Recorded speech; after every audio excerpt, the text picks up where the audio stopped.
What's up, everybody? I know I say this all the time, but a jam-packed show, probably more than we usually do with everything going on between Champions League going on today and yesterday. We got, of course, the World Cup draw that just we had on Friday, so we got a lot to talk about with that, see where the U.S. is matching up, what we think early predictions are going to be. Obviously, the Prem is still rolling, so enough of my jibber-jabber. Let's get into it. You know what to do. Like, subscribe. Let's go. Let's go.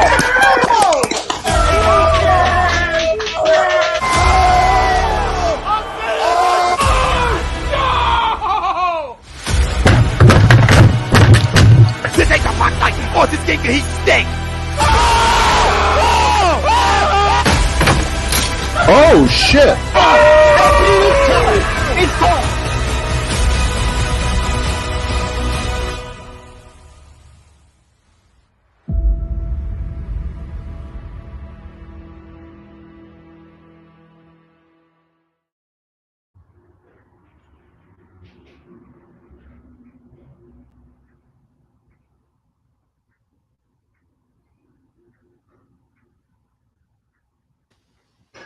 Yo, what's up, everybody? Sorry, didn't know what was going on there. We froze a minute for a sec. I don't know if we were on or not. I did.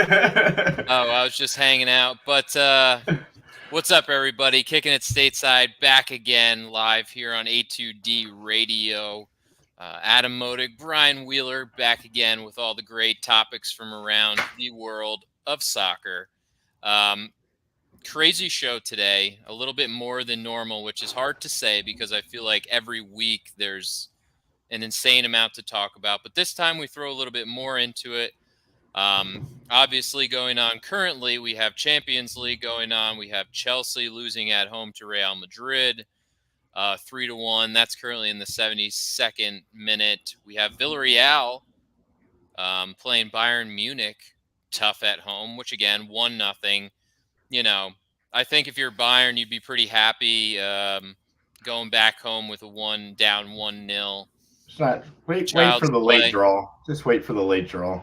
Yeah, just child's play, and you're like, late draw. Right. This is what we do. The late draw is coming, and then we'll dominate at home. Again, we saw it in the last round against Salzburg. So, again, the big topic, of course, again today we have the World Cup draw finally. That happened on Friday. Our beloved U.S. is in. Thank God. We will kind of go over our group, who we're going to play. There's still that one game that's still undecided, obviously. That last team going forward for the final round here that will be in November. But, you know, drawing England, you draw Iran, which are like, okay, I think we can make a little sum out of this. Again, we'll kind of get into that. Very early predictions. We'll see what kind of thoughts we have going forward on that. Again, that's going to be a huge topic moving forward. So it's probably going to feel like we're going to beat it dead. You know, it'll be just every week we're going to be like, well, this came out, that came out. You know? Would you get scared of the PETA people? You couldn't finish your statement? Yeah, I have definite brain fart there. I was like, beat a dead horse. Adam's fearing cancel culture and the PETA population. It's going around. I'm next. About beating dead horses to death. Which Chelsea right now, you know, defense looked like a dead horse against Karim Benzema. This is just I'm honestly 100% shocked. To be completely blunt with you, and I think you saw from our group text today. I mean, I didn't expect this to happen. I figured Chelsea at home, they're defending their title. They would show up with a little bit something more than this and not allow Karim Benzema to just walk all over them. And I mean, you could just see the difference in having a striker with the just unlimited amount of confidence that man has right now, playing at his age, compared to Lukaku. And we laughed when we were talking about World Cup and the draws and who we're going to pick. And at some point between now and November, we'll pick every group and we'll go through all the groups and we'll do a whole breakdown as we get closer to the World Cup. But I mean, it's just typical. You see the French guy compared to the Belgium guy. I mean, it's just the French will tell you all the time. It's just they're always to that level above. And once again, Lukaku has a sitter header to at least get this thing within one, and he just absolutely botches it. And I mean, I just don't see anything. Havertz is doing his best to try, but it's looking like outside of something crazy, this game's probably going to wind down here for Chelsea with a big task of going back to Madrid, possibly down 2 goals.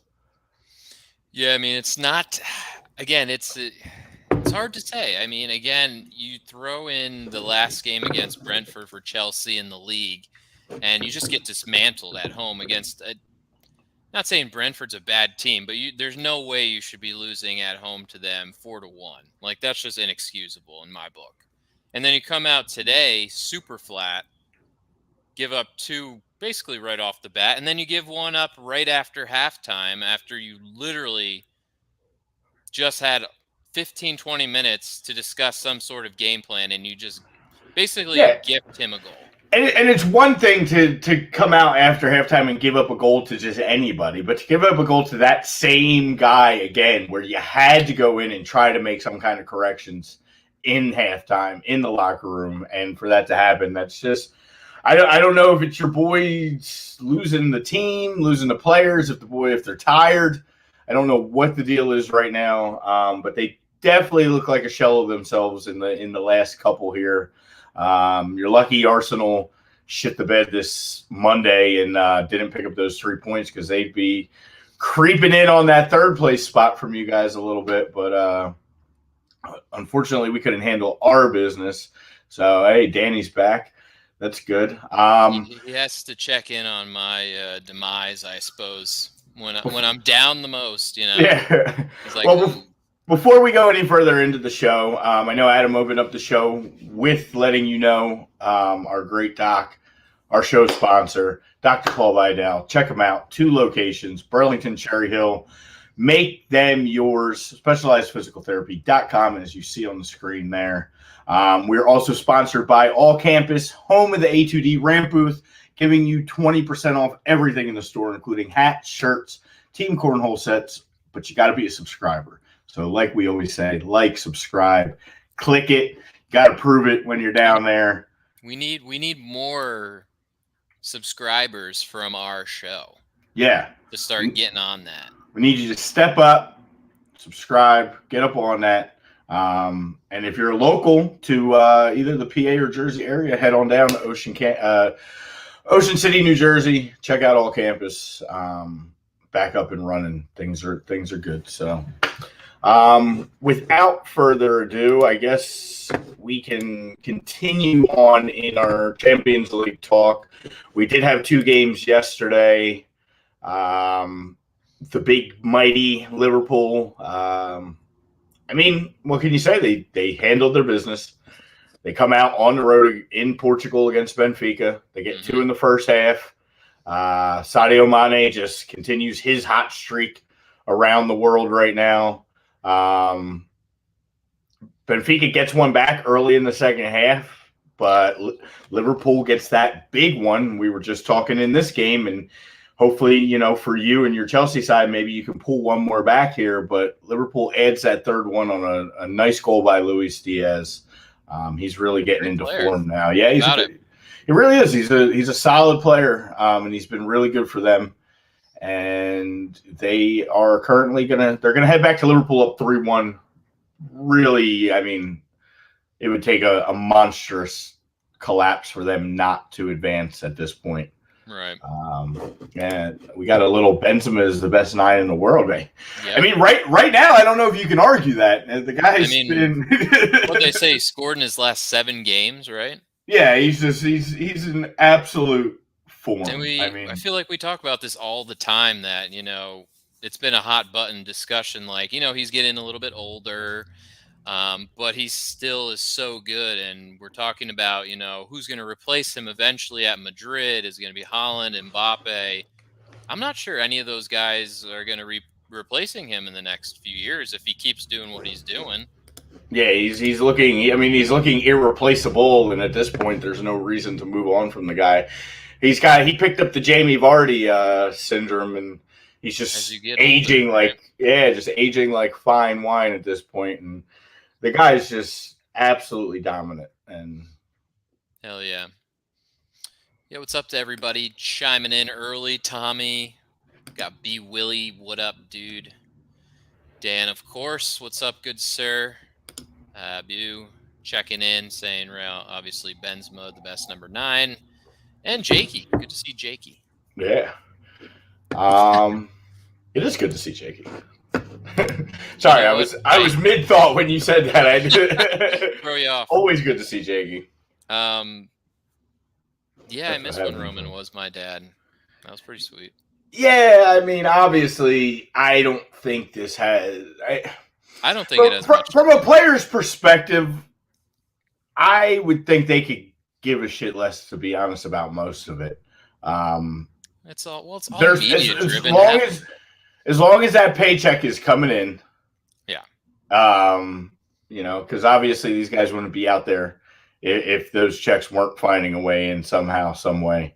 So I don't think that has much to do with it. Like I said, the way this thing's going, who knows? He's still. I mean, he's not the owner still. So this thing could drag out to the point where hopefully this war comes to an end, and maybe he just keeps his ownership, and it is what it is. I mean, we've been saying that it's probably going to keep dragging out, and we don't know when it's ever going to end. Of course, they keep saying, well, this guy's in the ring to be the owner of this guy and this group, and it's like some guys have been told already, like, the Dodgers group, I think, the Woody, what's the, I can't think the Jets? Yeah, he's been told already, no thank you, but, thanks. Yeah, I mean, honestly, I think your best bet, if anybody on the American side was, I think the Cubs owner was involved as well. They're a pretty good ownership group, and they did. I like the fact that they came. One of the first things they said was if they did get it, they were 100% against Super League. So I was a big fan. If anything was going to happen, I would kind of root for somebody like that to take charge instead of Lord Walker, who would push them right into Super League tomorrow. Go Super League. Speaking of Super League and super teams, we had a couple really super teams match up as well yesterday. Kind of exactly what I expected. Atletico 100% parked the bus in City. They gave Pep more than Pep can handle, frustrated him. Pep's one for doing the same thing. So they basically, I mean, you can look and you could, whatever they say, but at the end of the day, it was a 5-5-1. They were doing everything in their power to just get out of there with a 0-0 draw and get back home. Typical of Diego Simeone.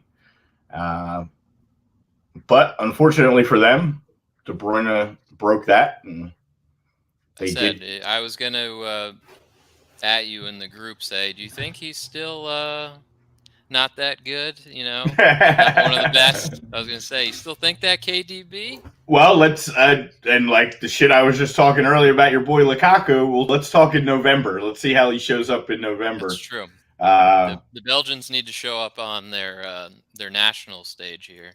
Yeah, we got Tebow out here playing a pretty good goal today for Real. He's but this was that golden generation, man. It's this put up or shut up for that group. So we shall see. I mean, not to get into that, but I mean, I believe the Belgians are one of the oldest teams in this World Cup coming up at like close to an average age, I think, of like 29. Them and Japan are the oldest teams, but yeah.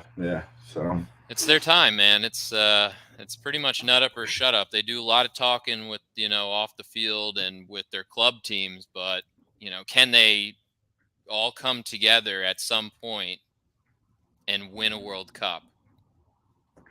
I mean, That's the question. Yeah, I was gonna say they haven't come together and won much of anything at this point, other than some youth trophies, maybe some U17s and U21 titles. But ever since they've all kind of come up to a certain age, they just haven't been able to do it. Yeah, I mean, speaking of you mentioning the park the bus, that kind of leads right into our poll question today. I know that was kind of what you're hinting at with Diego Simeone, of course, is known for trying to park the bus and making teams break his defenses down. And again, he frustrated Man City and did the exact same thing. So poll question today, the parking of the bus term, basically, making your opponent break you down is not good for football. Agree or disagree? I would say I would agree in the fact that there's only certain managers that really just always tend to do it. Simeone is notorious for his teams, especially as of late, winning 1-0, losing 1-0, 0-0s, 1-1s, just not saying it's boring football, but, it's because then you're taking away your own team's ability to really go on the attack. You're just hoping to counter that team by sitting back. Like Mourinho does it, Simeone does it. You said, Pep, of course, has done it himself, but there's certain guys out there, certain coaches that are just like notorious for it. And I don't know. It's not the sexiest style of football, but again, Tuchel does it too. I can't complain because there's games we've won last year on the road to winning, Champions League, of course. It's happened and it's been successful, but do I like it? Not really. I don't think it's super great, but can it be effective? Yes, in the right way and with the right team.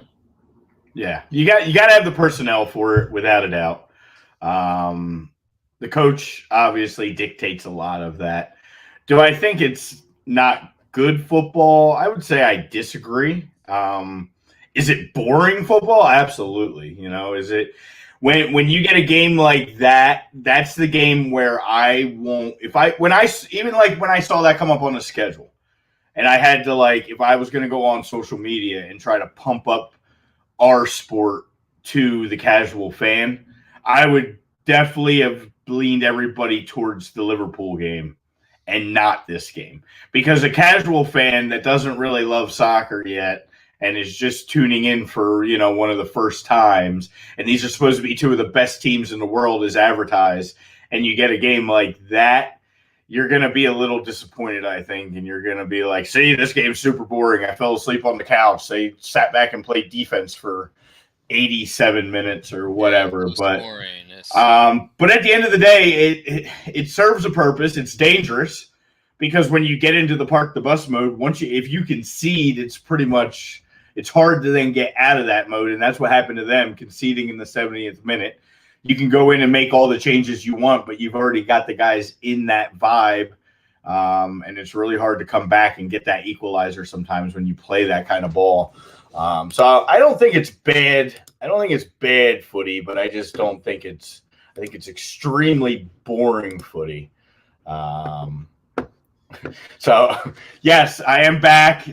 Yeah, I'm able to want to know.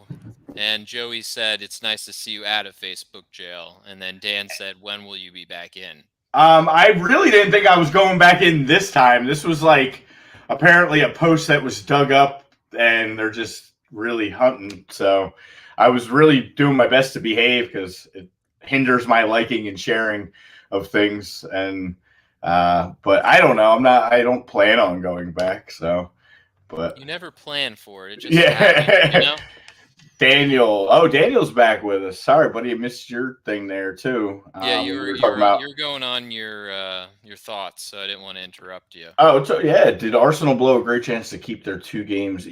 Absolutely. They had games in hand. Killer.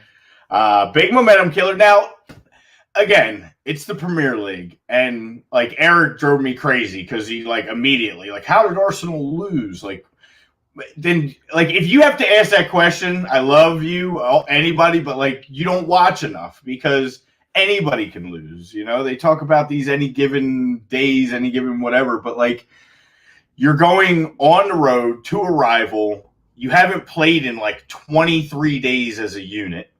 You're missing right after international break are always a crapshoot. Missing a couple key components, which now is an absolute killer. The news came out that Kieran Tierney is out for the season again. So yeah, like the guys just you can see how big of a difference this Arsenal team is with and without him. He scores a goal for Scotland in a friendly and then picks up a knock on his knee, and they're saying out for the remainder of the year, which is just unreal. I have a feeling they're going to make some movements because Nuno Tavares was just not it, and he looked bad. He looked real bad. He looked very bad, and I guess what was the game? He complained a little bit and he boo-hooed when he got subbed out, and I guess he's been in Arteta's doghouse ever since. But yeah, obviously, you're short. You gotta go out. You gotta put him out there because he's the only guy, the only available body. So yeah, with other than a 19-year-old kid making his debut, that was really the only other option because Tamayasu was injured as well. I expect if Tamayasu comes back, which he should be very soon, they're going to probably move Cedric to the left side and let Cedric hold down the left and let Tamayasu run the right. I mean, that's really the only other option would be to pull Bukayo Sako back again and beg him to play left back because he did a really formidable job about a year and a half ago when they were looking for time. Yeah, when he had to. So I don't know. You just don't want Saka to start. Chaka to start playing back there. No.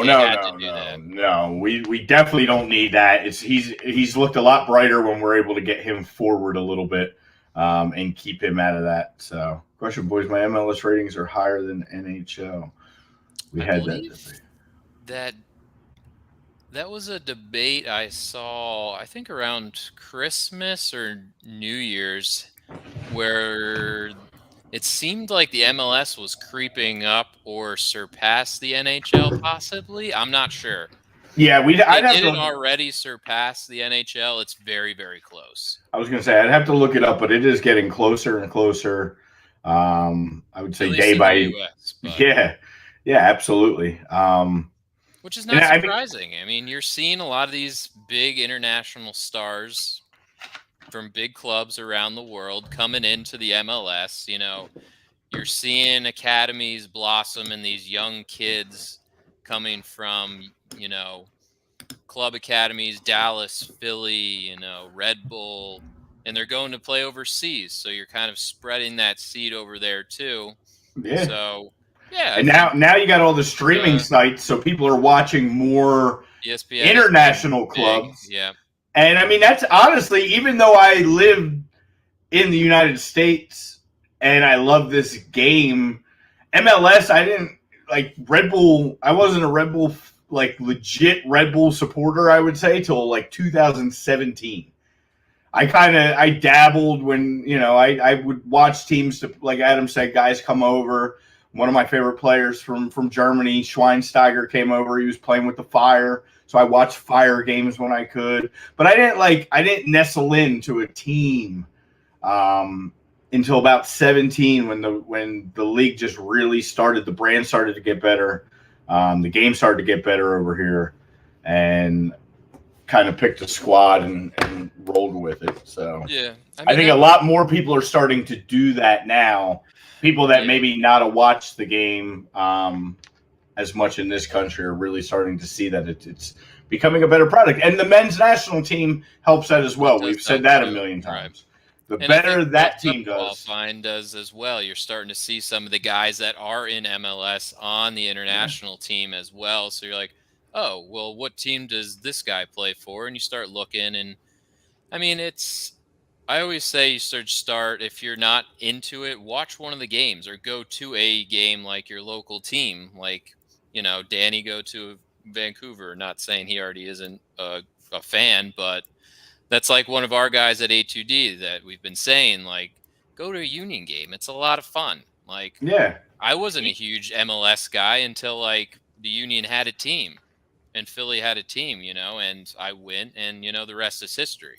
Yeah. But the product's way better than it was, obviously, 10 years ago. So, Oh, absolutely. and it doesn't hurt that the Union are actually really good and number one in the league. No big deal or anything like that. We're coming. Hey, we're back. Throw that little dig in there, but no big deal that we're number one in the power. Looking good. You were able to do the one thing we couldn't and get points at least against the Loons. That hurt us. But other than that loss, I mean, we're right hanging with you, man. Union are boring. Come on. That's a big. The Whitecaps are just dreadful. I thought you were in last place in the West. They're like they're the Cincinnati of Canada. Games are final. By the way, we do have 3-1 on the Real Madrid favor, and Villarreal did hold off and beat Bayern 1-0 again. As a Bayern stan, zero concern on this face heading back to Germany in a week from now. This is kind of what they do. Big international break coming off. Lev had some big duties on his hands. Got Poland in to the World Cup. The team came out a little flat today, obviously. They let up a goal early. Defense is still a little questionable. Alphonso Davies did make his first start, though. Oh, so, good. He's back. Good. He is back from the heart condition. It's good for Canada. That's huge for Danny Boy in Canada, and it's really huge for Bayern. I didn't expect much again today. He hadn't played in so long, but he did get the start today. So I would expect to see him again a week from now when we play that home leg. So, Daly, what's up, brother? Yeah, Danny, honest question. What's bigger in Vancouver? The Canucks or the Whitecaps? Like, honest question. Like, who draws more? Who's more popular in the city? Because I feel like as a Canadian city, hockey reigns supreme. And I just mean MLS is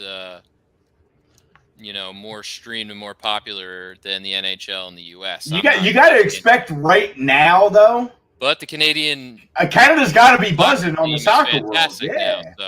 Yeah. So they probably with big international stuff coming up on the soccer side, and not so much the Olympics kind of being a bore these NHL days. Playoffs, Yeah. They got an interesting draw too. We'll talk about them when we discuss some of the draws at some point as well. Soccer. Gator country. I know, soccer, football. I don't like football. To confuse. We don't want to confuse, certain people that have. It's just easier that way sometimes, and I slip back into it. I will call it soccer. I have no problem calling it soccer, but I also will go with the old football term. I guess it depends on who I'm talking to. Right. I've gotten to the point now where most of the people I'm discussing the game with understand when I'm talking football, I'm talking our game. The one you actually play with your feet, instead of the one where the only guy who plays with his feet gets made fun of. But we still call it football. Good old American logic. Yep. Smart. Super smart. Only facts. Yeah. Okay, there's your answer. Canucks are, but Whitecaps are gaining ground. Okay. So. I mean, you kind of figured that. I'm sure it's the same way in the U.S. It's getting very close. Yeah, man. It's getting very close. And like Pove was saying, stop putting the MLS on ESPN Plus so much. It's like, well, that's the beauty of it too. ESPN's taking that opportunity, knowing, actually making a good decision, knowing that the World Cup is coming up in November and putting as much football on ESPN Plus, as they possibly can.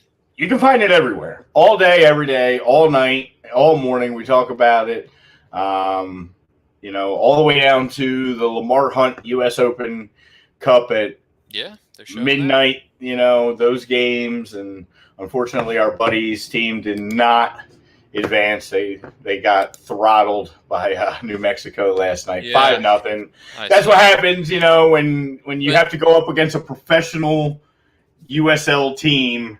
That's one of the top teams in their USL division. If not leading, they're going to be an MLS side, I think, in the next 3 years or so. Yeah, they're growing, and with the expansions coming and all of that. And I'm pretty sure Jerome Kisvetter, their striker, was an old he's made a couple caps for the U.S. team. He played. Yeah, I mean they have. I mean, I even looked at Julio's squad. Julio didn't even get to start last night because they were trying to bring guys in as well, to be oh damn, we got this game. And I think they hurt themselves by not starting our boy. So he was looking solid on defense, but I know it's football, but it can be confusing. We have to cater to everybody. So, and we are on this side of the pond. So every once in a while, we are allowed to call it what we want to call it. Because if you say football, people consider the sport that literally every person watches in America. Yes. So, I think. Did you see how? I know there's just one Prem game today, right? There was one Prem game today, and that's what I was gonna lead into. I guess we'll talk Prem. We'll talk about this past weekend a little bit. We'll talk about what happened today, what's coming up. That segment of the show is sponsored by Manscaped. The start of spring also marks the start of Testicular Cancer Awareness Month in April. So with the season coming to an end, Manscaped has partnered with the Testicular Cancer Society and wants to bring awareness to testicular cancer, men's health, and early cancer detection. Manscaped is committed to raising awareness for the most common form of cancer in men's age 15 to 35, which is a big range of guys who play our sport, giving support for the fighters, survivors, and the families impacted by testicular cancer as part of the We Save Balls initiative. Perfect for our game again. 20% off, free shipping. Use the code A2D at manscaped.com. We've said it before. You cannot beat 20% off, free shipping. Promo code A2D, manscaped.com. It's time to throw out your old hygiene habits and upgrade your life. Save your balls. My life's been so much better ever since I got the little travel kit that I always show. Well, you don't want your boys slacking on the road. I know. You can't. And it's that time, you got to play the same home and away. Unfortunately, That's why they need travel kits. Yeah. You never know. Some last minute preparations. Yeah, you're gonna need it. It's almost summertime. You gotta, trim it up. You gotta stay fresh. So, Prem, let's talk about it. Burnley comes back. Everton, are they destined? I think they are just for relegation. They're playing with fire, man. Dude, this is getting scary for them, man. And I love it because I love stories like this. And this would just be one of those just great, depressing soccer stories for Everton fans. Our buddy Kevin Casey. I know there's a few others that we've met along the way since we started doing this show. And yeah, it's bad times, man. We get frustrated. Your team got smoked today in Champions League. My team got smoked on Monday, but at the end of the day, we're not Everton fans. So that's what I always think. It's it could be so much worse being a fan of some of these other squads. Yeah, man. Everton would be one, yes. That brings Burnley now. They're trying to catch up games. In 1 point. They're right there. Watford, Burnley, Norwich, still in that drop zone with Everton right there on the cusp. So Burnley with a massive game to help their promotion, just to stay above, treading water to this point. But then at the other end, it's like Everton is just sinking very fast. Yeah, man. It's looking like that's the race now for the bottom three of the bottom four. Leeds is slowly getting safe. Jesse's doing just enough. They're up to 30. Right, yeah. They're up to 30. Newcastle's gaining a little. They're up to 31. Brentford with that huge win over Chelsea put them at 33. And then you got Everton 25, Burnley 24, Watford 22, Norwich 18. I mean, it's danger zone at this point. It is absolute danger zone. And I don't think, I have to just take a quick look again at their fixtures coming up, but I'm pretty sure they don't have an easy schedule. They get Leicester, Liverpool, Chelsea, Leicester, and then Watford, Brentford, Palace, and they finish with Arsenal. So I don't know, man. And United. They have United this Saturday. Yeah, it's not looking good. Yeah, it was a huge 6-pointer, and they bottled it late, and now they're going to be going into those last couple weeks, clinching cheeks and just hoping to God that they stay up and somehow get a win. One win possibly can help you out. Just one. And you see it what you just said with Brentford. Now that they're probably going to be safe. Jesse's got Leeds, like you said, at least playing a lot better. I still feel bad that Paddy Bamford tried to give it a go the other day and came off injured pretty quick. I feel like he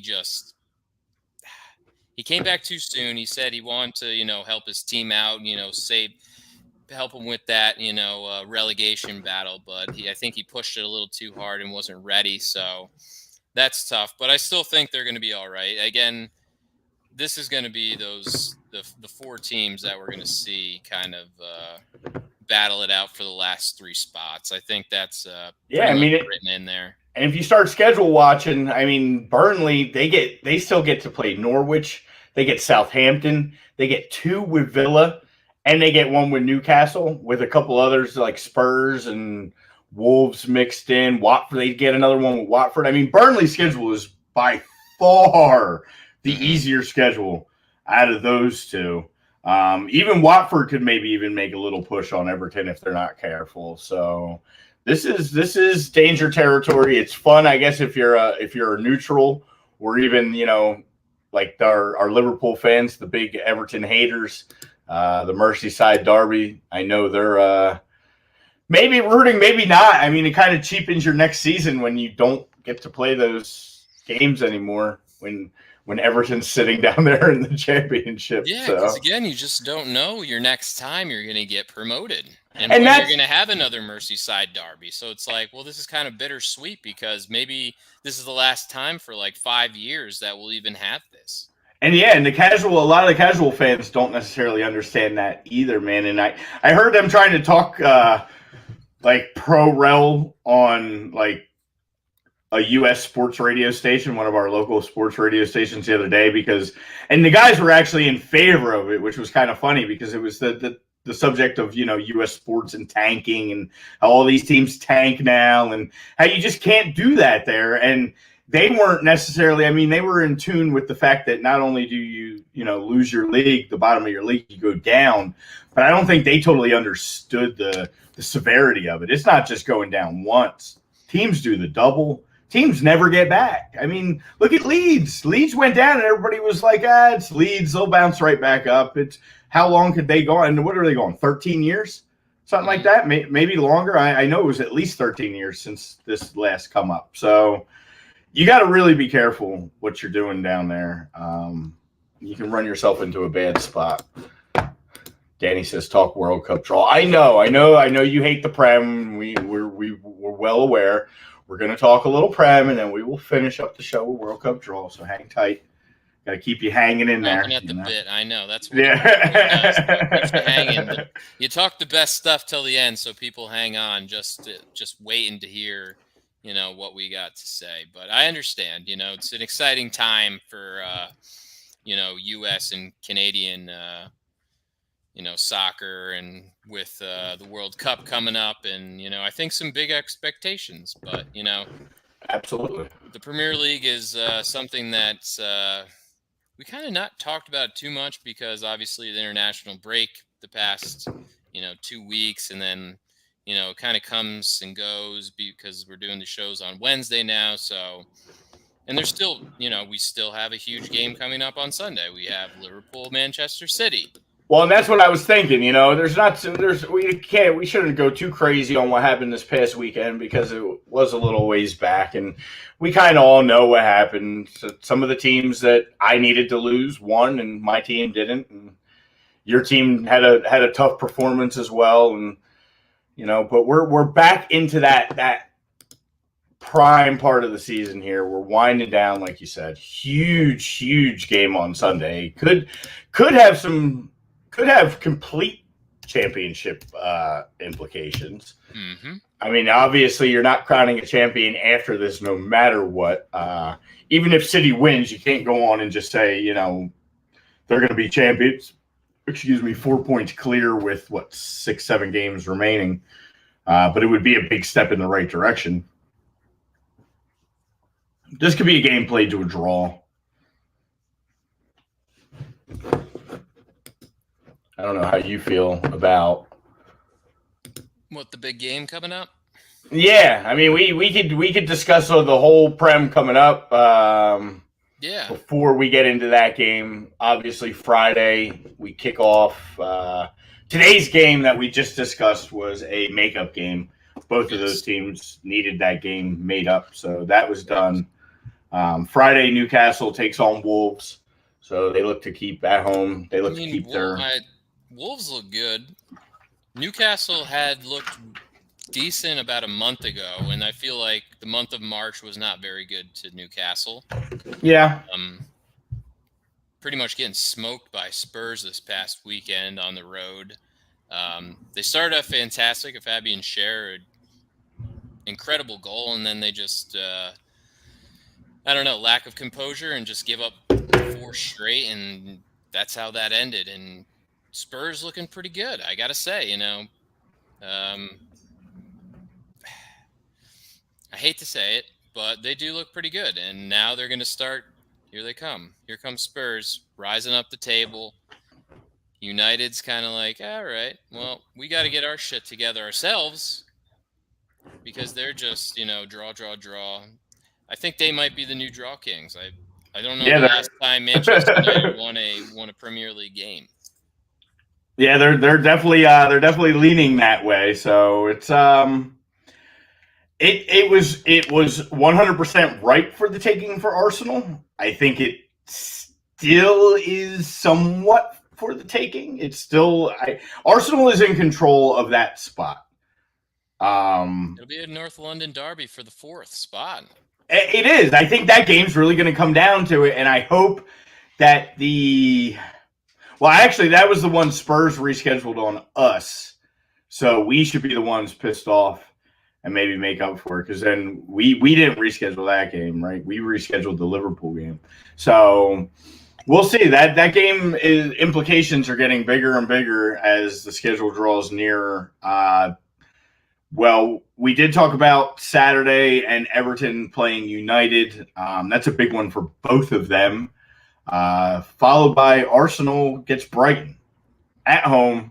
This is a must-have.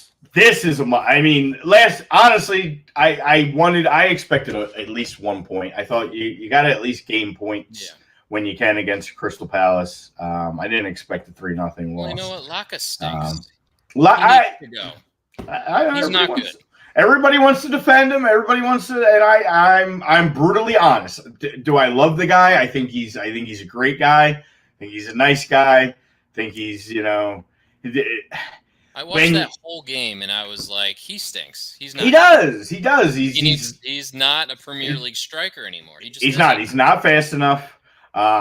He doesn't get that last play on the ball every single time. The finish isn't there. There's just so many things at this point that I've seen enough. I really wish that they would just throw Pepe or Gabby or one of them up there. It doesn't look like it's just not going to happen this season. I have a feeling that what you see with Arsenal right now is what you get. And if they're going to get top 4, it's going to be with what they have right now, this group that's got him there. He's not going to get anything too crazy other than when he has to due to injuries. But yeah, this has to be the last year. There's talks of him actually rejoining Oba in Barca, which I'm more than okay with. You can have him on the super cheap Barca with all your money problems. I need a real striker, man. We saw it again today. I'm going to keep bringing it up, but look at the difference when you have a volatile, just guy who is not scared striker in there, a guy that knows how to finish with his feet, with his head, no matter where he is on the pitch. It changes the game, and we need that. So what I'm saying is go get fucking Kareem Benzema, I guess. I mean, I don't know. Like, just go get me anybody. Get me Isak. Get me João Felix. Get me somebody who wants to put the ball in the net and isn't scared. Yeah, it's time to move on because that ain't working anymore, and it's especially if Arsenal want to continue to be competitive and be in a top 4 position, they needed a striker. They do. Yeah. If you're going to play in Champions League, you need a striker. It's one thing to qualify for Champions League. We got to qualify first, but if we qualify, you can't roll that back out in there, and you'll get smoked. You won't even get out of group stages without a striker. So you got to go get a striker. But we're still okay. Southampton, Chelsea. It's just a bounce back game, baby. Come on. I mean, you're getting poor Ralphie. That's a tough game for Southampton because hopefully you're going to see a pissed off Chelsea team that just conceded 7 goals in the last 2 matches in all competitions. So I expect nothing less than a beatdown. If another loss happens, then I'm starting to question the heart in that locker room a little bit. Yeah, I mean, I would expect Pulisic to probably start this one now. And yeah, if they want any chance of even bouncing back a week from now against Madrid and making this a competition, which they have, it's not unheard of. Making up 2 goals, there's no road goals, so that 3 road goals thing's not hurting you. All you need to do is win the next one by 2 and send it to extra time. And coming out and just dredging Southampton, I think will give the confidence to do so. So much pain, Dan. So much pain. Yeah. Dan enjoys it. I know. So much. But let's see. We got Watford, Leeds. Good opportunity for Leeds to pick up 3 more and get themselves further and further out of that relegation talk. Yeah. Again, I like the way Jesse's got the boys playing. They just have had so many. And, I mentioned Paddy Bamford being hurt most of the season. Calvin Phillips has been basically hurt for the last 3-4 months. So that's 2 guys that did a lot of the heavy lifting and the scoring last year for Leeds and why they finished the way they did and where they did. So, yeah. It's you got to play next man up and you got to get your production and hopefully Jesse's got a little bit of, life back in the team. Rafinha's played well. Jackie Harrison got a goal this past weekend. Good to see him on the score sheet. So, yeah, and outside of Ward-Prowse's absolutely ridiculous goal, they would have picked up 3 points at Southampton. They had that 3 points pretty much all but locked in and dropped it. But I think they're starting to trend in that right direction. Like we said, it's not easy to go on the road ever in the Prem, no matter who you're playing, even the bad teams. Mm-hmm. But I would expect them to.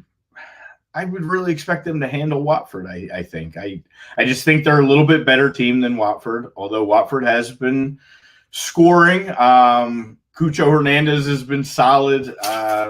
Emmanuel Dennis has slowed down a little bit. He got off to a really good start. He's still sitting on those 9 goals. It's been a while since he scored. Yeah. They're fighting for their lives as well, but that should be a fun one to watch just because of those implications. And then Saturday rounds out with Villa Spurs. That's two teams kind of going in the opposite direction at this point. Yeah, we all trending up, and Villa, they started out pretty well.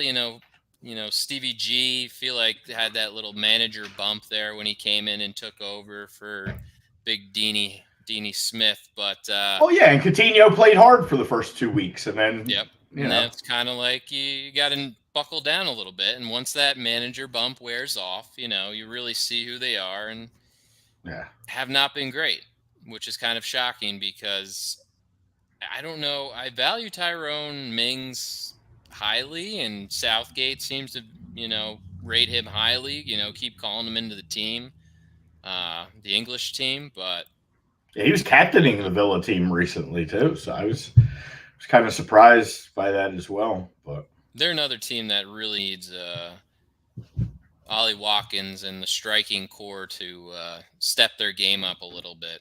Yeah. They're going through a little bit of a, but they have money. I mean, they got all that Jackie Grealish money. They didn't get any money for Jackie Wilshere, but I don't know. They're gonna get some peanuts and pennies. Yeah, sorry, that was an Arsenal slip there, dropping old Jackie. Freudian slip, as but yeah, so I don't know. Again, but Tottenham is Tottenham, and we know that, and they can come out and they can drop a big 5-piece and look like one of the better teams, and then they can go into Villa and shit the bed. So I know I should know better to stay away from this game. Just knowing Spurs can bottle this one and draw or something, but big time. And then we got Sunday. We got Brentford kicking it off in the morning. There's 3 9 a.m. games. Brentford, West Ham. Brentford coming off the big win against Chelsea. London derby there. West Ham. It was that game where it was like I wanted them to beat Everton because I keep saying how bad I want to see Everton get relegated. But I really didn't. West Ham picking up points as well. They're staying in that hunt for that 4th spot. They're going to keep right in that. Yep. They'll probably finish 6th or 7th. Is in reality, like but hey, they're right now they're right there with Arsenal. They're right there with United, and they're right there with Tottenham. And they have a good team. I think Man United and West Ham, I think, are kind of the same people. They've been in. I feel like the whole season they've been in that kind of 5-6 range. Both those teams, and both teams seem to always just draw. So they just kind of stay leveled the whole time. Nothing too flashy. I guess Man United apparently is about to appoint that guy, new Den Haag, as the new manager, apparently. Going to go for another manager swap to see if this time around maybe it gives them a little kick in the butt. But as we've known from previous managers coming into Man United, it doesn't always work out. 3 in a season. When you have 3 managers in one season, you're not having a good year. Ragnarok on as an advisor. Yeah, it's amazing. It's just stupid. What a shit front office there. The only advantage, I mean, for some of the other teams, maybe, is that West Ham is still alive in Europa. They do have a fixture tomorrow against Lyon, so they have 2 in the next week and a half, 2 weeks here against Lyon. So they got to squeeze those in with some Prem fixtures. But again, Arsenal's got to be careful because they get Brentford, and their next 2 Prem fixtures for West Ham are Brentford and Burnley, and then Chelsea and Arsenal. So that May 1st game against Arsenal could be one of them big ones for 4th place as well. So a lot of good games coming up as far as meaningful games across the Premier League, across the Championship, which I don't think we'll talk too much Championship today, but for next week we'll probably start getting into the Championship talk as well, because they're getting into their last 7 games here, and that playoff race is getting tighter and tighter. All I'm going to say is keep an eye on that Forest team. They're looking a little bit. They are super hot right now. Another win today against Coventry, 2-0. Yes, and Fulham did win against Borough, so Borough dropped points. and Huge. Forest picked up points. Coventry dropped points as well, so that was big for Forest.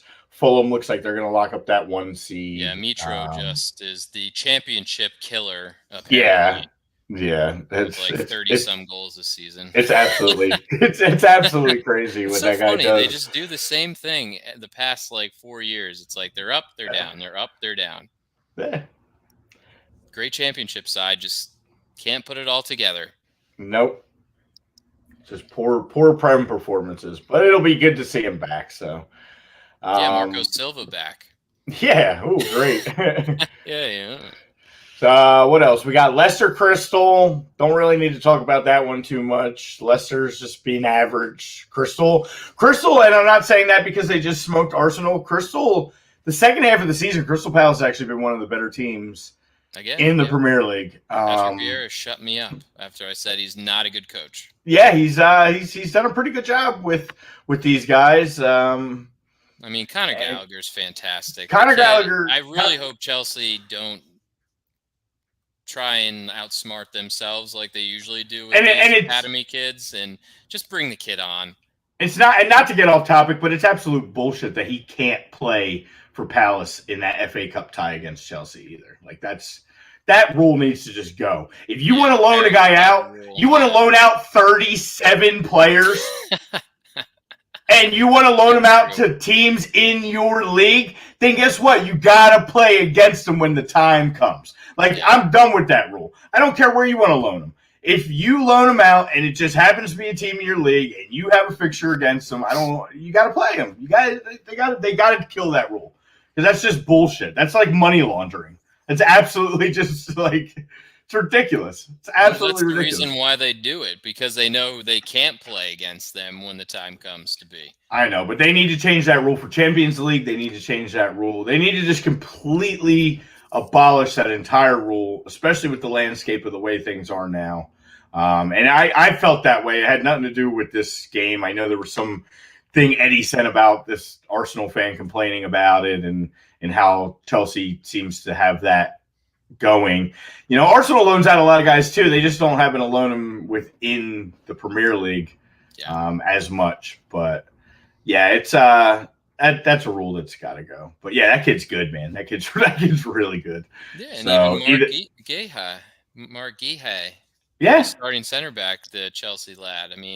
Chelsea's going to sell him because that's what they're going to do. And in 3 years, they'll be one of the best players in the Premier League, and Chelsea will go out. If Tomori can't get a spot on this Chelsea team, then he definitely can't. Well, you already fucked Tomori too, and now he signed with Milan. He's done. He's not coming back. Tomori, I'm pretty sure, got a full contract with AC Milan. Yeah. So these guys, after a while, they're just going to be like, "Listen, you want to keep loaning me out, okay? But I'm not going to keep doing this. I want to find a home." Outsmarting yourselves, and yeah. Now Mo Salah, Kevin De Bruyne, Tammy. The list can go on. Yeah, we could go on, guys that we loan.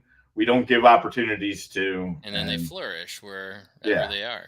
That's what I'm worried about with William Saliba right now, and him not wanting to come back to Arsenal, because he's looking like one of the better center backs on our team, and he's not even on our team with Marseille. So this is his opportunity after this year, we hope. But all right, 2 more Prem games, and then we'll get to World Cup as we close this show out here. We'd be bottom. We didn't talk about Liverpool.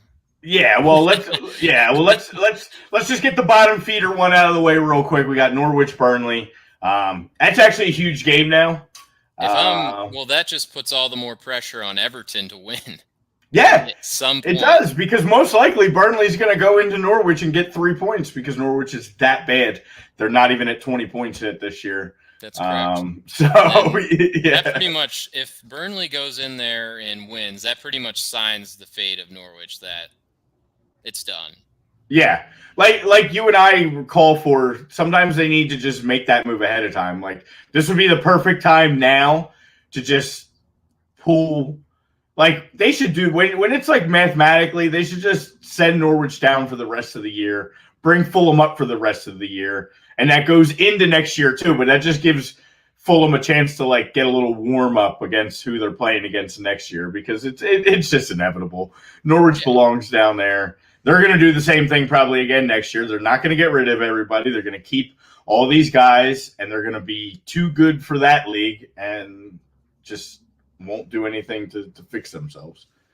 Yeah, if Burnley wins, they'd be up to 27, and then if Everton would lose, they'd jump him, and then Everton would be at 25, which in that case, Norwich, to even get out of the bottom three, would have to win at least 2 games. Yeah. And they've only won 4 games all season. So that's a lot to ask of a club that's won 4 games. If I'm Arsenal, as soon as Norwich gets relegated, I'm calling them up and be like, what do you want to you want us to loan you Matt Turner? Because like that, I feel like that's a perfect move for Norwich. The Tim Krul debacle there at Norwich still? Hey, Tim Krul's still there. Like Tim Krul is still there. So if you're going to go back to the championship and like you can't now bring out another year with Tim Krul, I think Turner's going to have a difficult time getting a lot of games with Arsenal, possibly, depending on, what happens. Obviously, if we get Champions League, then things change. But I think if they want to retain Leno still, although Leno drives me crazy, I mean, they could have Leno as well, but I could see, I already said and forewarned some people that, Matt Turner may hit that loan market once it becomes official that he is an Arsenal goalkeeper in the summer. But we'll see. So, hey, the door's always open at Dortmund for Burn. Yeah. If he wants to start. Yeah, he can. That's where he about belongs because he's just not looked so great. I mean, he had that one good game the other day, but he makes me nervous. Makes me super nervous. He's always had a position. He's always doing something weird. I can't watch him play. Poor guy was so fantastic, and then that injury just kind of really set him back. Yeah, it can do that. So the big boys, the big game, Sunday, 11:30, Man City at home, hosting Liverpool. This could be it. I mean, this could decide our champion. Massive implications and it makes me scared because Liverpool is playing very good right now. Liverpool's in phenomenal form right now. Phenomenal. Great team. Jurgen's got the boys, playing fantastic. And we look at City, it's like, all right, well, they've dropped a few. They only beat Atletico 1-0, but it seemed like they pretty much dominated most of the game. And only had one to show for, but I don't know. It's going to be a great game. Regardless, I'm excited. I think Liverpool has a slight advantage, but at the Etihad, it makes me swing the other way towards City. But I think it's going to be close regardless. But I don't know. I just like the way Liverpool's playing right now. I think they got the momentum. I was going to say I could see it leaning a little bit towards the draw end, but if I had to pick a victor, I would probably pick Liverpool right now. I mean, it's hard to argue as far as hot. They're definitely one of the hottest ones, and they're doing it in relatively convincing form, handling their opponents. So. Well, we will see. I don't want to write City off yet. I know they were my preseason pick to win the league, and I'm going to kind of still stick with it. But this would be big. This would put Liverpool in first place for the first time in a while. City's held that ranking for quite some time now, and that would put some major pressure on as well. So, and City definitely has the harder task on the Champions League end.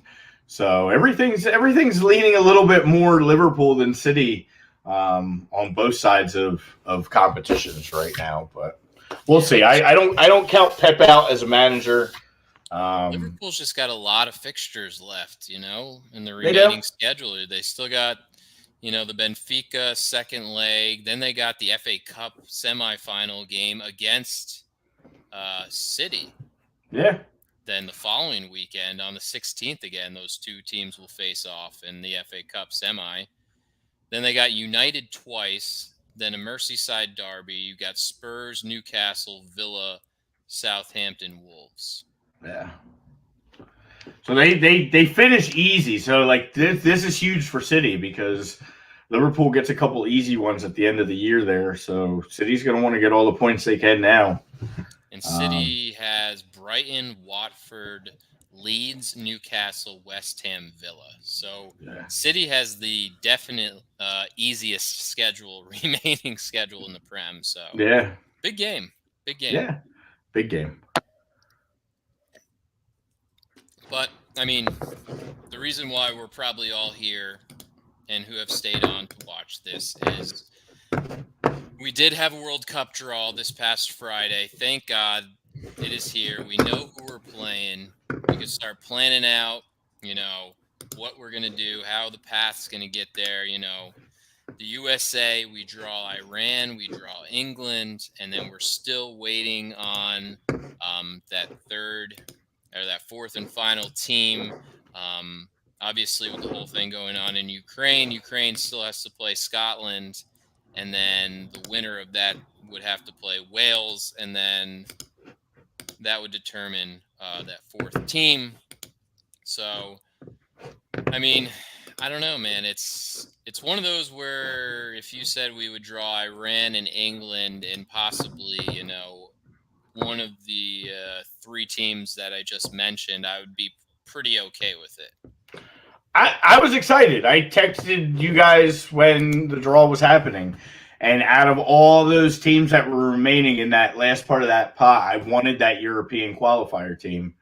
The African squad scare me. We avoided Senegal. We avoided Ghana. I think that's huge. All the big African teams we seem to miss, which is good. Yeah. I know Iran. Everybody's going to come out, and you gotta do this, right? You gotta come out and you gotta say, 97 was it? 98. It was 998. They beat us, and this Iran team, they're a good passing team. They're a tough physical team. Yeah. So are we. And we are night and day more talented, and we can't fall into some little scheme, we gotta just go out, play our game, handle our business. That's 3 points. England, what can I say? I mean, we're undefeated against England in the World Cup. That's all I'm gonna say. We got a tie and a win against the home of football, the big brother, little brother, whatever you want to call them. It's a super tough draw, but both two teams do get out of a qualifier group, so I think we're the two favorites to come out of that group. And we had the mixed emotions about the European teams. Every one of them has a plus and minus on how they match up against us. Obviously, Wales. Wales is Wales. If they get in, you got guys like Gareth Bale who show up for Wales when the time comes. But if you look at 11 on 11, we are a better team. Yeah. Scotland has some good players. We talk about Tierney and some of those guys. 11 for 11, we have a better team. Ukraine scares me just because of, like everybody said, that kind of like that world support factor. Mm-hmm. Again, everything's leaning towards that game might not even get played. We literally might just have a play-in game between Scotland and Wales to see who it is. It may get to the point where Ukraine just can't do it because of everything that's going on, and that's a shame because they are a good team. They have some really good players that play on some big stages in Yarmolenko, Shevchenko, guys that I like watching play in the Prem. But we'll see. I would rather not have to play Ukraine out of the three. Yeah, James, you're right. Their two best players are both left backs. Unfortunately, my player's always hurt, and Andy Robertson's not. So Robertson just continues to hold that job down for Scotland. I mean, I think both Scotland and Wales have a lot of guys that but aren't exactly like oh my God, I'm scared of those players.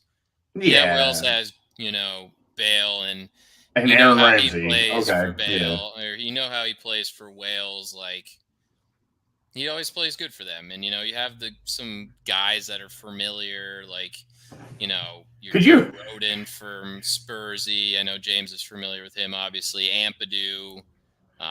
Could Ramsey, you imagine Harry if Wilson is a good player, but I don't know. if Wales has to play Scotland and Aaron Ramsey knocks Scotland out of the World Cup and then has to go play for Rangers?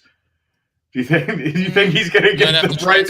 I was going to say, he might have to transfer out of Rangers, like if he's a catalyst in eliminating Scotland out of World Cup contention.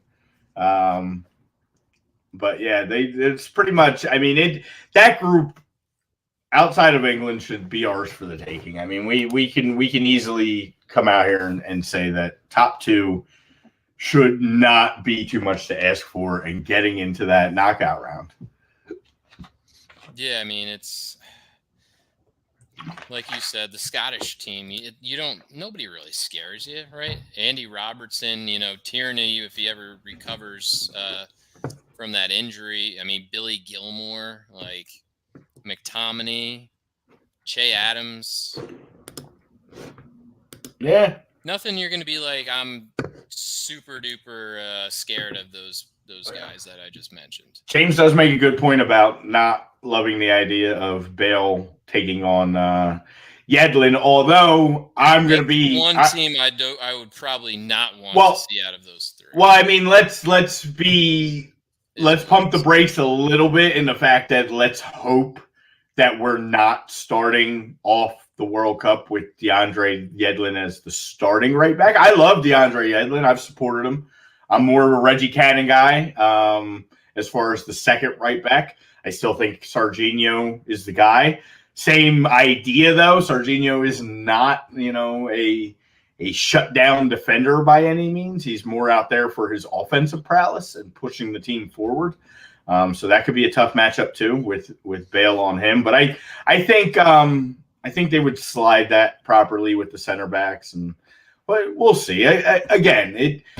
One guy shouldn't scare us enough with the talent that we have on this team. We shouldn't, but it's gonna be that way until we see it. You know that. Dan, come on, take off your red-colored glasses. Yeah. Yeah, you got a little harder group than us. Before we go any further, too, I got to just give a shout out to two more sponsors before we finish up. This segment of the show, the World Cup segment, is brought to you by eXp Realty. We've told you guys, you're looking to buy or sell your home in the New Jersey, PA area, pretty much anywhere they can help you out. Looking to change your career, get into brokerage, call Alan Foy, eXp Realty, LLC, 302-682-8820, or get your butt online, alan.foy@exprealty.com. Shoot him an email. Can help you out in many, many ways. And then, of course, the Great Gleason's Bar, located at 6700 Mill Creek Avenue, Levittown, PA. Make sure you use promo code A2D if you're going to order online, 10% off whenever you order. If you're going to dine in or take out, just make sure you tell them that A2D is the reason that you're sitting there eating their food. Go to Gleason's Gleason'sBarandSteaks.com for your online order. We got to get them on the some little prem mornings or something. Maybe get them to open up early for a big game. Yes, maybe a little live show there. A little so we'll game here. Yeah, so what's Dan got to say? Should I take the comic? Yeah, Dan. About Russia. He's talking about all this. Well, we know. I mean, we know where Dan stands on some issues here. But I mean, unfortunately for Russia, Russia actually has a pretty competitive, pretty solid football team. They get cheated out. They cheated themselves out. I was going to say they screwed themselves by, they could talk to their grand leader of why they're not getting to play and bring it up with their boss. Dan, take that somewhere else. Yeah, but it did get Poland in, which I'm a huge fan of because I get to watch Lev possibly knock out some competition in either Mexico or Argentina. That would be fun. So there's a plus to everything. Talking about the World Cup, and we'll talk some more about the groups. We get to open that first day. We get to play. The schedules are already out. I'm like chomping at the bit. We start at 5 a.m. Senegal, Netherlands starts the World Cup off. Then England, Iran, the host Qatar against Ecuador, and then at 2 p.m. Eastern time, middle of the afternoon, the United States of America is going to take on whoever comes out of that European spot. And Fantastic. The World Cup will be on its way. So let's get play England on Black Friday. Yeah, so I mean that game's huge, right? Because England, I mean, without a doubt, most likely is going to handle Iran. So like we got to get that 3 there and go into that Black Friday game both at 3 points, knowing that if it is what it is. We hope to draw or win, obviously, but even if you take that loss there, you get to close out the grouping with Iran, handle your business against the worst team in the group, and move on, right? That's how it's supposed to go.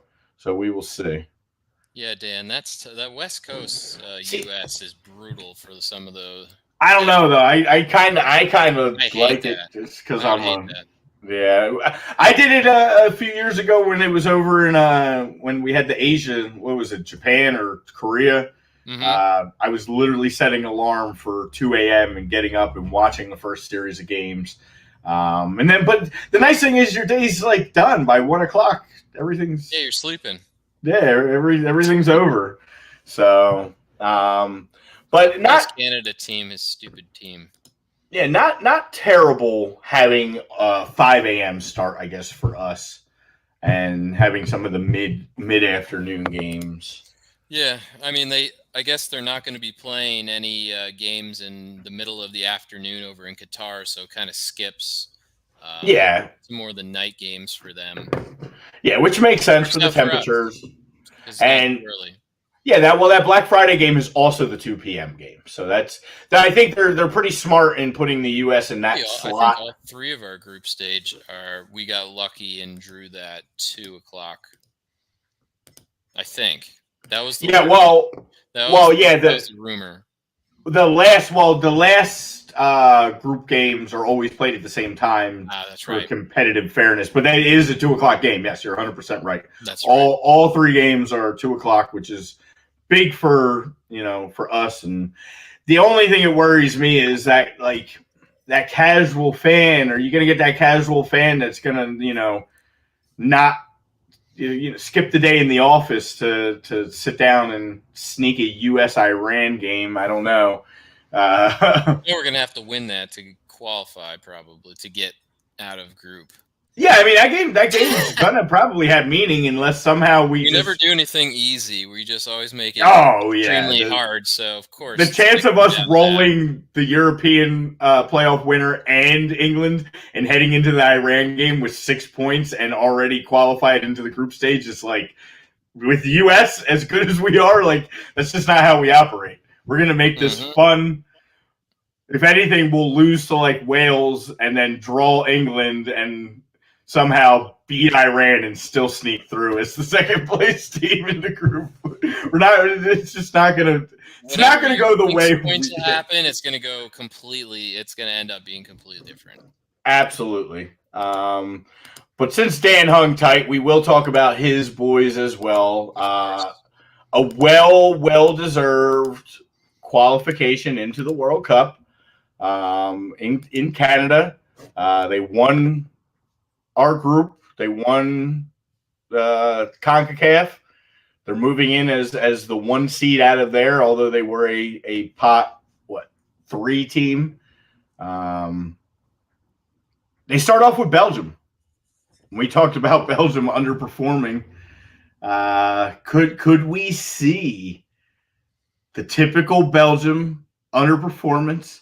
Canada come in, also a 2 p.m. game on the 23rd of November to start them off, and at least get a result maybe against Belgium and show the world that they're legit. Look, it's for your first World Cup in whatever how many years it's been for the Canadians, it's a hell of a group to get drawn into. You got Belgium, you got Morocco, and you got Croatia, who's just runner-up in the last World Cup. So it's not going to be easy for the Canadians, but it's going to be a lot like the U.S. This World Cup and this generation of Canadian young talent it's going to be how you stack up against the top teams in the world this World Cup. Same with the U.S. So if they can get out of the group with that group, because Canada's group is way harder than ours, obviously. That would honestly, to me, that's the closest thing to a group of death in this tournament. I don't think there's a single group of death. Earlier, in the show, if I was not mistaken. But yeah, that's because Belgium, you know what they got. They're going to be one of the favorites to win this thing.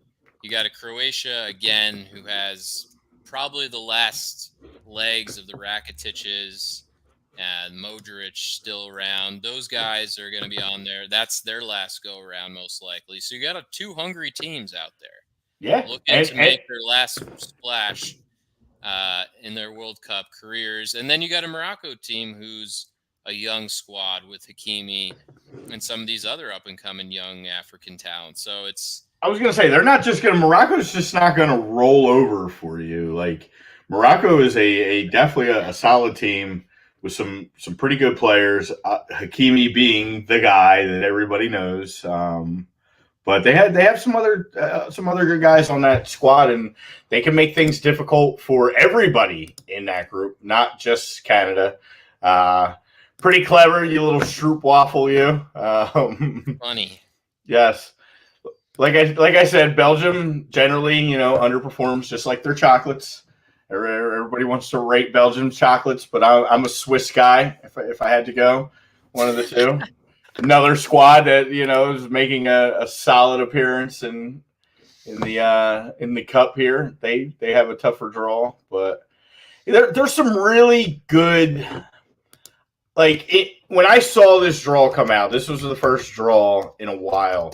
That as I'm seeing it, I'm playing some of these matchups in my head, and they're fun matchups because they're the styles of some of these teams don't match at all. And that makes phenomenal soccer games sometimes because you are going to get those park the bus teams against those teams that want to go forward for 90 minutes. And you are going to get, the teams where it becomes like a culture thing, and you're going to see those kind of beefs, like the Mexico-Argentina games. That's intriguing. Yeah, and then you in that in Poland, and then you got an interesting group there as well. Yeah, Portugal, Uruguay, games like that with the biter against the goat, Well, like we talked about in the group chat, you got good old friends. You got Senegal, you got Mane meeting up with his old pal Van Dijk in the Netherlands in that Group A. Yeah. Germany, Spain in Group E, two powerhouses that have battled it out for some big positions in the World Cup over the last, 2-3 World Cups. They're in a group together. It's just there's a lot of good, interesting games. I think Poland could play a little upset, but they seem to underperform in these big tournaments as well. I'm waiting for Louis to make that big jump internationally. Yeah, I don't know what's going to come of that, but we already talked about this, Lord Walker. Come on, dude. Yeah. And come on. He gifted 1 goal today. I'm blaming Thiago Silva for Brentford. I'm blaming him for today as well. He's on the other side of... I don't know if it was the green lasers or Mendy, but he got in Salah's head in that PK, so... It's not a good time. It's not a good time. We already applauded you guys.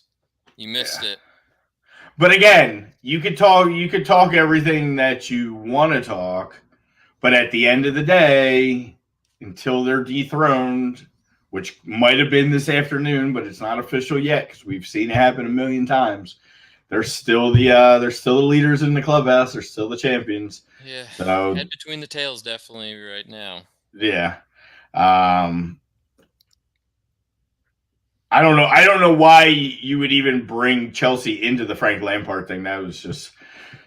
I mean, yeah, we know he's a Chelsea, but like, what does that have to do with Everton? If you didn't get so butthurt and stop hanging out on the show for a while, we've talked about this for weeks now. He only comes back when his team starts going on good runs and our teams struggle. And he wants to start throwing things at us. We love you, but if you hung tight with us, you would have heard that we've talked about this and how that was the worst possible move Frank could have ever made. Terrible. Taking that job, because that job was destined to fail. That had nothing to do with Frank. That had nothing to do with anything. That club is an absolute shambles. He will probably never get a coaching job again once they do get relegated. And I'm going to keep talking that one into fruition. See, I'm not a hater. I hate your team, your rival just as much as you guys do. I'm rooting for Everton to be out, but it'd just kind of be funny that the mighty Everton has been relegated. Yeah, it would be great to hear. It'd be great to see. I don't know what else we would have in the World Cup. I don't want to get too crazy now. It's not till November. Again, like I said, we're gonna be talking about it for the next till November, basically. Yeah, we're gonna have friendlies coming in. We're gonna see, apparently we're gonna be hosting Uruguay. That would be phenomenal. We need to schedule. Mexico and the U.S. in June are gonna host Uruguay in the U.S. We need to schedule games like that because you schedule the big boys or big-ish. Yeah, of course, the good old worldwide leader has nothing on the friendly schedule, so I can't get anything out of them. But there is some talks. Well, no, I won't even get into it. We'll deal with that. Nations League too. Yeah, I was gonna say, we got much. That's another one that just happened, but that's like over exerting. Yeah, I'm not mind at this point. We won't talk Nations League draw. We'll talk Nations League as it gets closer to Nations League, because there's just too much going on to dig into that. I don't know if you have anything on your end of the red card, yellow card side of it. I definitely could throw my own team on an alert for sure. I could definitely put Chelsea in the category for high alert. And again, you got Southampton this weekend that you must come in and just put a hurting on them. Nothing. I don't expect anything less. If you lose, I'm going to start again questioning the hearts in the locker room. I'm going to start being like, hey, has Tuchel lost this team? Like, what's going on? What are we doing here? So I would expect a win, though. I don't know if it's just one of those after. See you, Dan. Good talking, brother. Yeah, I don't know if it's just one of those after, World Cup window qualification, hangover where you got a bunch of guys out there and you got to come back and you're playing 2 games in 4 days after most of those guys have played probably close to 3 games in almost a week, 10 days. So it's a lot. Well, when you get your platform up and running, we'd be happy to have those conversations. We've been waiting on your Liverpool show so we can jump on with you. We'd be happy to give you time again on here as well sometime. But, we talk trash, yes. That's what we're here for. We're allowed to. There's been some ganging up on Liverpool this year. There has been, but this is what happens when one team, starts to make a little run. Now, right now, look at my name today, Kareem the Dream. I'm not giving Chelsea any love. We're getting a little tighter in the run here with Chelsea. So it's like the teams up top have to deal with what they have to deal with. Nobody is a fan of City, so we don't have to deal with City fans. So trust me, they would get it even worse than you did if they actually would pop on. We do have a couple City fan friends, but they're super plastic usually. I don't know those people. As most City fans are. Yeah, I don't know. I'm just realistic. I know Chelsea's terrible right now. I know they've been dropping points left and right this season and zero shot at any titles to this point. Yeah. Maybe FA Cup. Maybe we'll see in the FA Cup final and we'll get a little revenge. I don't know. Yeah. But like I know he just Lord Walker can have my yellow card because you can talk all you want on Arsenal. The Chelsea junk, that's fair. Chelsea spent billions in dollars. They were supposed to be the number one team.